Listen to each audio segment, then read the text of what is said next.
Aminin, hindi pa kayo ready matapos ang bakasyon. Walang problema dahil may power tayong pahabain pa ang saya ng summer. Luzon, Visayas at Mindanao, tayo ay lalarga dahil bakasyon mode extended.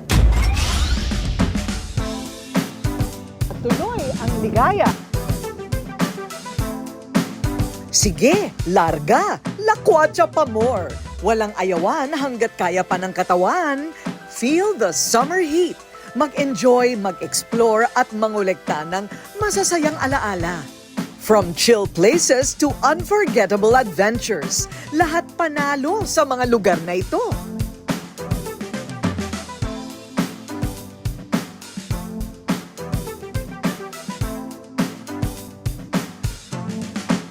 Hanap nyo ba ay tahimik, relaxing, at intimate na getaway?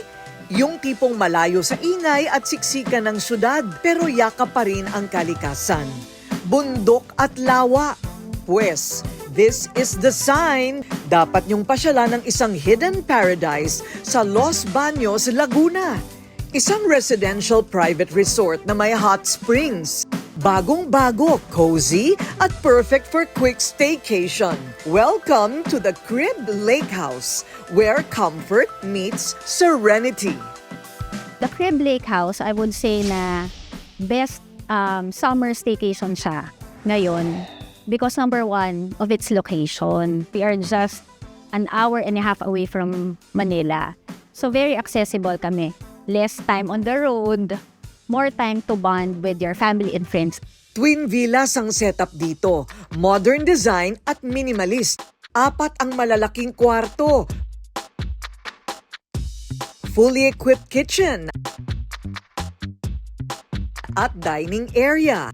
Social din ang living room. All in na ang kailangan. Kayo na lang ang kulang. Dito sa The Crib, it's a 2-villa property. Both villas, identical siya to each other. So, each villa has 4 bedrooms. Pero for the package, we offer only 3. The other one, hindi siya part ng package. It's the master's bedroom. Pero we can offer it for a special rate. So, each villa can accommodate up to 15 persons. Ang konsepto ng lugar na ito, iparanas ang high-end bakasyon na parang nasa sariling bahay. Dito, ang bonding at activities hindi na kailangang lumayo. Dahil sa loob pa lang ng bahay, panalo na. Ang kanilang ipinagmamalaki, ang front and back breathtaking views ng kanilang villa. Kami lang yung private resort dito sa Laguna that is situated right at the center of the Alligator Lake. So fronting siya, if you can see the mouth of the hidden hill. Sa harapan, tanawang Mount Makiling.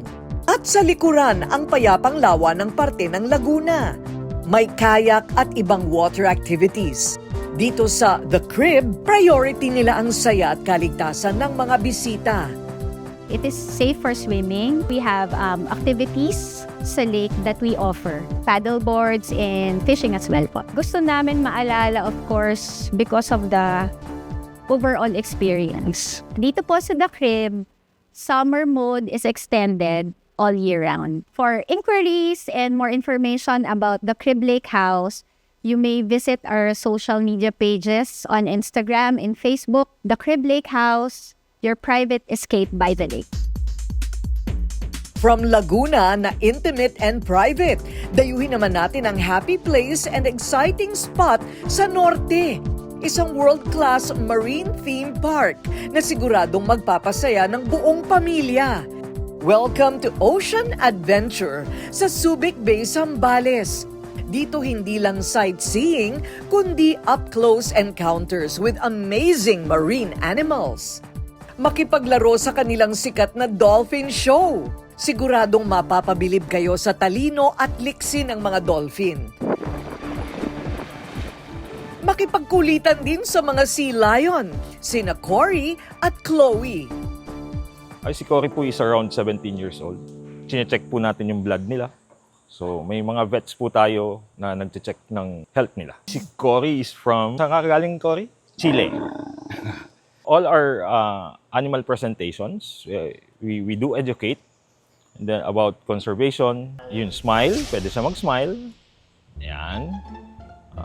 Pwede siyang mag-vocals.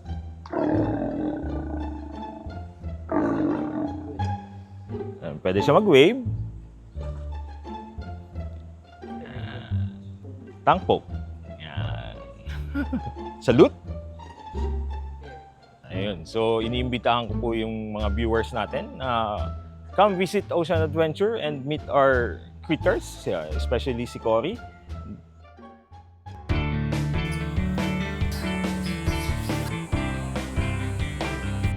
Hindi lang yan, may iba't ibang ibon din na pwedeng makabanding at mag-picture taking, pati mga ahas. Game na game din. Bukod sa unli saya na pwedeng ma-experience, may advocacy rin ng Ocean Adventure para sa marine conservation. Habang nag-e-enjoy, may natututunan. Snakes doesn't have eyes or wala sila talupa. So which means their eyes are always open even when they are sleeping. Pagkatapos ng educational tour at masayang encounter sa mga sea creatures, best place to unwind ang magstay, syempre sa Camayan Beach Resort and Hotels yan. Affordable ang mga room rates, masasarap din ang mga pagkain at the best ang kanilang amenities. Po si Camayan Beach Resort and Hotel po, may mga ino-offer po kami na beach activities. Meron din po kaming room accommodations and we have also the restaurant which is the Reef Restaurant po. Pinagmamalaki po talaga namin ang beach na meron po kami. Sobrang linaw po ng beach namin dito and may mga fish po kami na pwedeng pakainin nyo po. Pwede po kayong mag-snorkeling na makikita nyo. May isda na kumakain po sa kamay nyo. Sa mga gustong tahimik na environment po, ayan po, pwede nating puntahan si Camayan Beach Resort and Hotel. So dito po sa Camayan Beach Resort, best for accessibility and natural beauty po. Yan, 3 to 4 hours from Metro Manila and ideal for quick escape. Yan, malayo po sa stress at ingay ng lungsod. Vacation mode extended muna tayo sa mga naghahanap po ng pupuntahan. Dito lang yan sa Camayan Beach Resort. At napakamalapit po namin na Ocean Adventure, Adventure Beach Water Park na nag-o-offer ng 3-in-1 summer escape. Yan, in just one trip lamang po.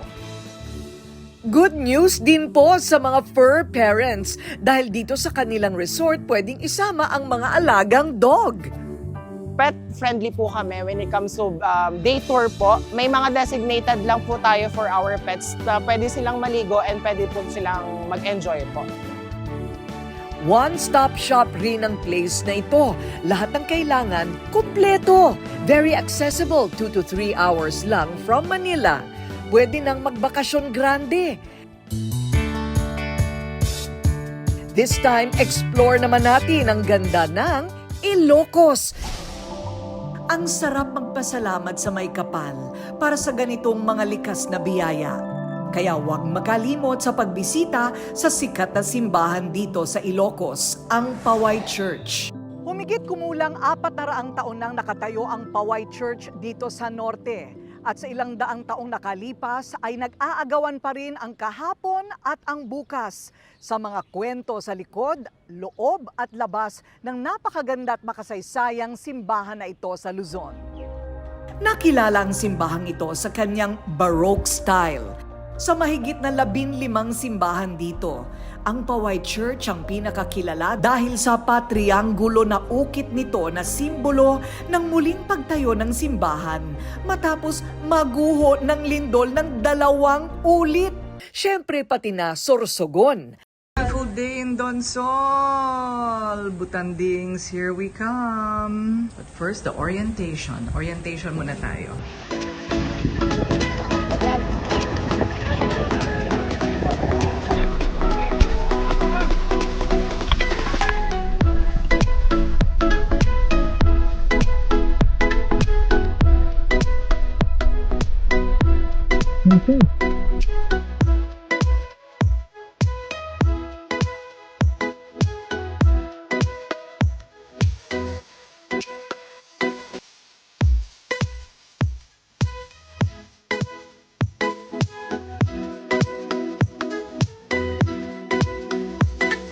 Kasamang ever-reliable Cebu Pacific, liliparin din natin ang Kabisayaan. Sa dami ng kanilang promo ngayong summer, ang biyahe siguradong winner! Dito sa Bohol, ituloy natin ang La Mierda. Welcome to Bohol! Maraming pwedeng i-rediscover sa Bohol. Gaya ng 1,268 na mga burol, ang Chocolate Hills. Kinilalang 8th Wonder of the World. Tinatayang may taas na 120 meters sa bayan ng Carmen, ang pinakamataas na burol kung saan nandun ang Chocolate Hills Complex. Kaya ko to! Ikaw ang katibayan na hindi pa ako lola. Worth it. 220 steps. Tadaan! From Visayas, lipat naman tayo sa Mindanao, sa dulo ng Pilipinas and next destination, ang amazing Tawi-Tawi na lahat nawiwili ng dumayo. Makulay at mayaman ang kultura nila dito.